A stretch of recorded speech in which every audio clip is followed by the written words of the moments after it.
Padre, del Hijo y del Espíritu Santo. Amén. Amado Padre, queridos fieles, en este domingo noveno, después de Pentecostés, la Iglesia se va a detener en hacernos una advertencia. Largos son los domingos después de la fiesta de Pentecostés y viene bien cada tanto dar una sacudida. La Iglesia nos muestra a nuestro Señor Jesucristo llorando, mirando a su ciudad, a Jerusalén, Jerusalén, Jerusalén, y llora nuestro Señor, viendo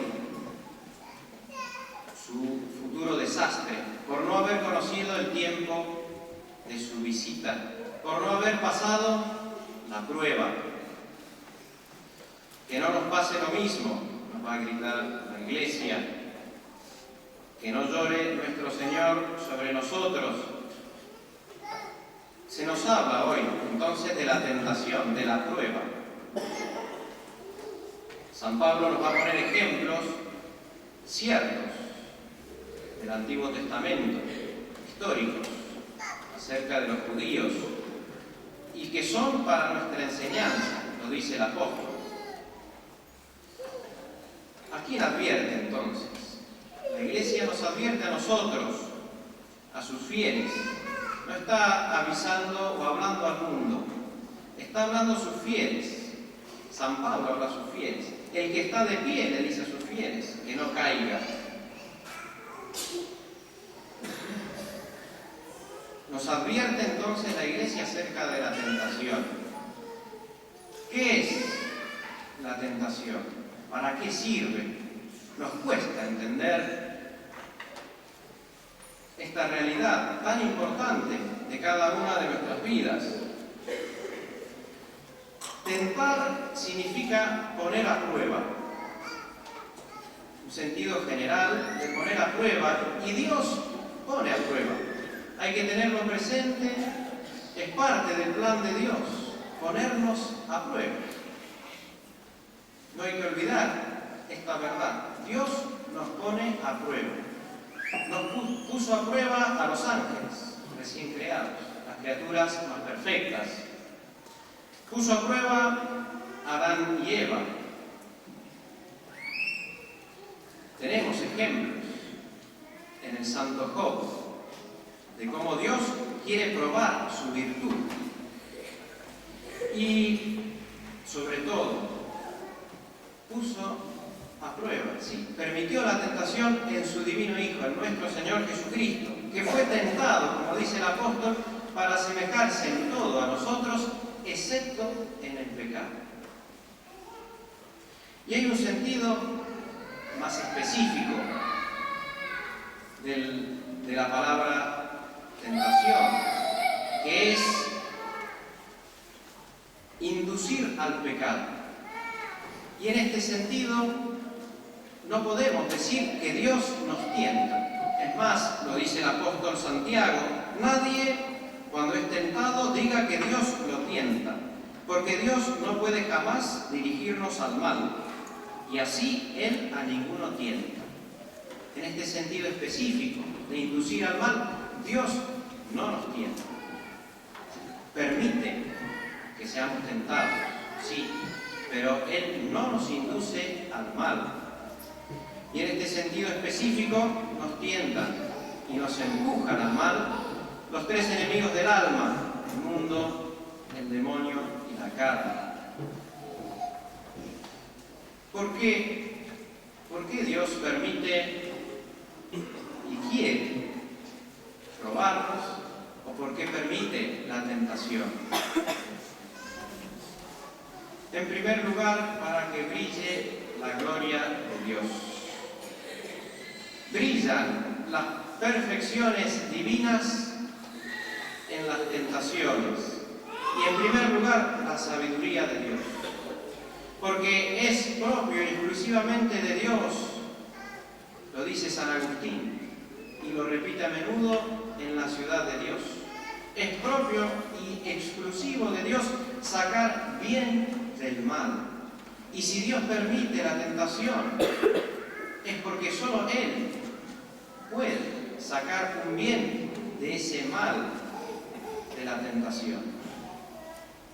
Brilla también su justicia, porque premia a los buenos, aquellos que han superado las tentaciones, las pruebas, los obstáculos, y castiga a los malos.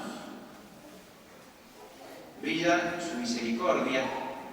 ¿Cuántas veces nos perdona nuestro Señor? Una y otra vez volvemos a confesar nuestras caídas, nuestras faltas, y sin embargo Dios nuestro Señor nos perdona.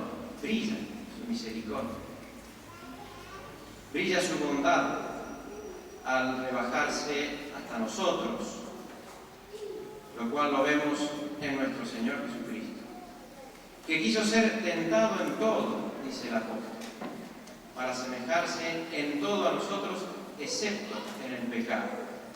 De tal manera se entregó nuestro Señor a la tentación por nosotros, para que nosotros venzamos con su gracia a la tentación, que quiso ser manejado por el diablo de un lugar al otro. Al comienzo de su vida pública, nuestro Señor quiso ser tentado y fue llevado por el diablo desde un monte alto hasta el pináculo. Nuestro Señor padeció esa tentación para ganarnos la gracia a nosotros de vencer las tentaciones. Y finalmente, brilla el poder de la gracia de Dios. Dios, dice el apóstol San Pablo al comienzo de esta misma epístola, Dios no eligió a los sabios o a los nobles o a los fuertes de este mundo, sino a los humildes para ejecutar sus designios. Y esto lo muestra la historia de la Iglesia, la historia de los santos, cómo Dios, eligiendo a los más pobres, a los humildes, exalta su poder. De unos simples pescadores, los convierte en columnas de la Iglesia y sale a conquistar al mundo. ¿Cuántos mártires, cuántos niños mártires, en los cuales brilla la gracia de Dios? En la oración que la Iglesia reza por las vírgenes mártires, muestra este poder de la gracia. Reza la Iglesia: oh Dios, que has elegido el sexo frágil para vencer al mundo. Esas virgencitas mártires, Santa Inés, Santa Cecilia, con tan pocos años, tan jóvenes, débiles, que vencieron al mundo. Santa Juana de Arco, una joven humilde, pastora, y que es llamada por Dios para levantar toda una nación. Esos papas santos que a lo largo de la Iglesia, sin poder humano alguno, revestidos sí de la virtud de lo alto, han enfrentado los poderes del mundo y los han vencido. Brilla en las pruebas, brilla en las tentaciones el poder de la gracia de Dios. Y en segundo lugar, Dios permite la tentación para nuestro bien. En primer lugar, la tentación nos muestra nuestra debilidad. Tan importante es esta verdad en la gracia, en la vida sobrenatural, en la vida espiritual, la humildad. Y esto lo experimentó el mismo apóstol. Y mientras más alto quiere conducir Dios a un alma, más la prueba, más permite la tentación. El apóstol San Pablo, columna de la Iglesia, ha sido aplastado por las pruebas, de tal modo de decir, de buen grado, Me glorío en mis debilidades que experimentó, para que brille en mí el poder de la gracia.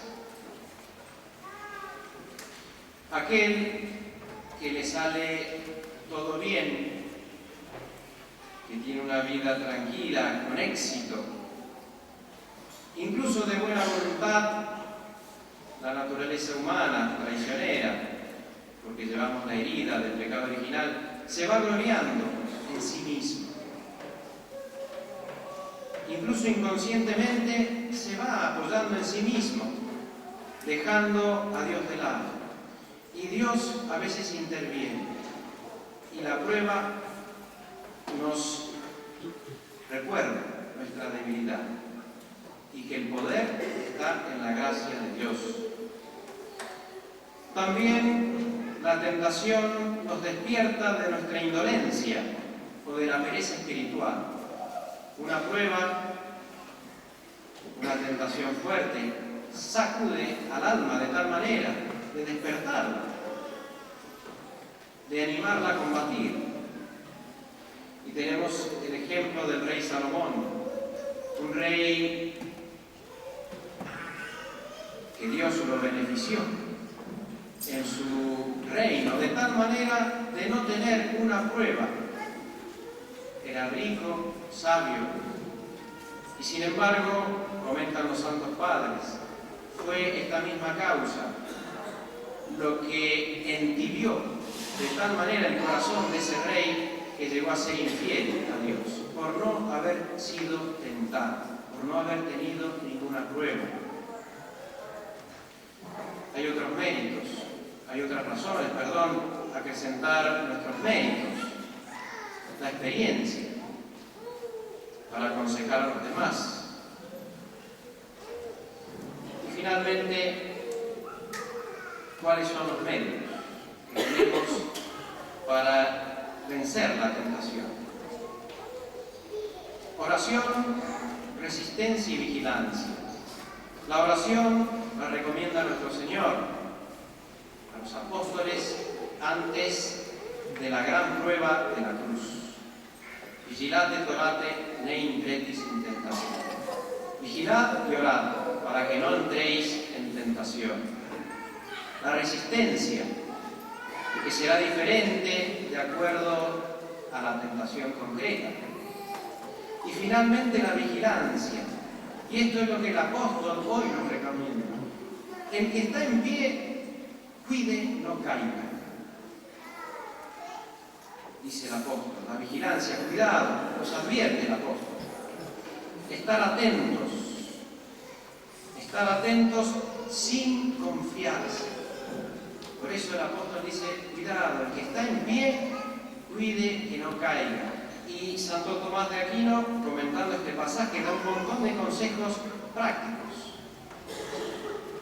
El que está de pie, cuide que no caiga por la debilidad de nuestras fuerzas. Somos débiles, llevamos el pecado original. El que está de pie, cuide no caiga por la negligencia en no hacer penitencia. La penitencia. El espíritu de sacrificio nos mantiene en combate, nos mantiene en vigilia. De tal manera que cuando aparece la tentación, ya estamos prevenidos. La penitencia. Cuidado por la multitud de los enemigos. Y más en este mundo en el que vivimos, totalmente anticristiano. Cuidado, dice Santo Tomás, por no guardar los sentidos y ser incautos. La guarda de los sentidos. Cuidado por la negligencia en no conocer lo necesario para la salvación, la formación, que no nos engañen. Cuidado porque los grandes han caído. Ya dijimos, Salomón, Adán, Lucifer. Cuidado en fomentar demasiado nuestra propia carne, dice Santo Tomás. Y finalmente, principio fundamental y de suma confianza para nuestra vida espiritual nos lo deja el apóstol. Fidelis es Deus. Fiel es Dios. Y cada vez que tengamos una tentación, que suframos una prueba, y sí, porque Dios lo quiere, que seamos un poco aplastados para palpar nuestra debilidad, acordarse, fiel es Dios, que no permite que seamos tentados por sobre nuestras propias fuerzas. Dios es fiel y nos promete la ayuda, nos promete la gracia. Un gran consuelo nos deja el apóstol. Entonces, recordar estos principios, esta realidad de nuestra vida, la prueba, la tentación y ese consejo, ese consuelo que nos deja el apóstol. Y recordarnos de uno, cuando estemos en la prueba, fiel es Dios, que no permite que seamos tentados por sobre nuestras propias fuerzas. Ave María Purísima, Madre del Padre, del Hijo y del Espíritu Santo.